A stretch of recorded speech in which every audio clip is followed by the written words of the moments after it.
Ուրեմն ձեզ եմ ներկայացնում մի հրաշալի նկար, տեսեք ուշադիր։ Ուզում եմ այս նկարի պատմությունը ձեզ ասել։ Նկարում տեսնում եք մի սովամա եղող երեխայի, որը իր կյանքը կավանդի, իսկ արծիվն էլ կողքը կանգնած է, սպասում է, որ արդեն շունչ փչելուց հետո հոշոտի։ Այս նկարը արվել է 93 կամ 94 թվականների հետ ընկած ժամանակահատվածում Սուդանում սովի տարիներին, այդ ժամանակ սովի տարիներ էին շատ Սուդանում, եւ հարավաֆրիկյան մի լրագրող Քևին Քարթները նկարում է սա եւ այդ նկարը ներկայացնելուց հետո մրցանակ է շահում, Պուլիցերյան մրցանակ, Պուլիցերյան։ Ինչ է այս մրցանակը, հիմա ասեմ ձեզ եւ շարունակեմ միտքս։ Ուրեմն գոյություն ունի լրագրության, գրականության եւ երաժշտության բնագավառում մի մրցանակ, որը Ամերիկայում համարվում է լավագույն մրցանակը։ Այդ բնագավառի մարդկանց, երբ որ մրցանակ են տալիս, ուրեմն դա նշանակում է, որ շատ լավ է դա։ Եվ մրցանակը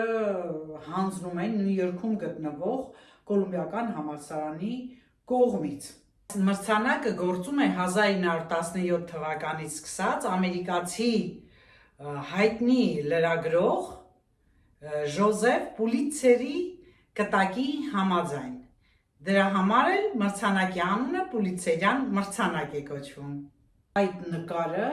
մրցանակ է շահել եւ ցանկացած մրցանակ բացի մեդալից ունի նաեւ դրամական պարգև։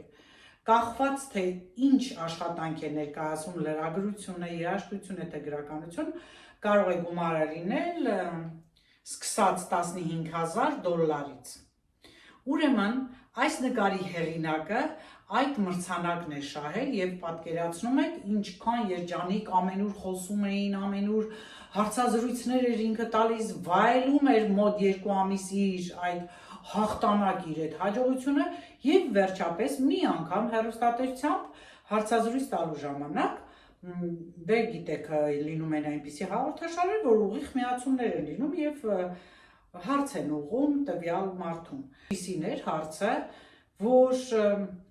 ինչ եղավ այդ երեխայի ճակատագիրը, արդյոք կասեք, եւ այդ լրագրողը չի իմանում, ասում է, չգիտեմ, ես շտապում էի իմ ինքնաթիռի նստել, որովհետեւ ուշանում էի ինքնաթիռից, ժամն էր թռչելու, չիմացա ինչպես ավարտվեց, էլ ինչ եղավ։ Եվ հեռախոսի այն կողմից լսում է, որ փաստորեն այնտեղ 2 անգղ են եղել, մեկը տեսախցիկով, մյուսն էլ արդեն պատկերված է։ Եվ այս արտահայտությունը դեպրեսիայի մեջ է գցում ինքնարդներին եւ նա գիշերները սկսում է չքնել, անընդհատ այդ հարց տվող աղջկա խոսքն է հիշում եւ այդպես մոտ 2 ամիս հետո նա իր ինքնասպան է լինում։ Դե բնականաբար ինչքան որ սկսում ես լրջորեն մտածել այդ մասին, իրոք դա ցնցող է եւ խեղաթյուրող, փոխանակ օգնես այդ երեխային, դու նկարում ես ու առաջ անցնում ես, այսինքն երեխայի ճակատագիրը հետաքրքիր չէր։ Մի երևույթ է, որ չնայած նկարը ստացել է Պուլիցերյան մրցանակ, բայց հեղինակը ինքնասպան եղավ, նա այլևս չդիմացավ այդ մտքին, որ ինքը փաստորեն տեսախցիկով անգղ էր։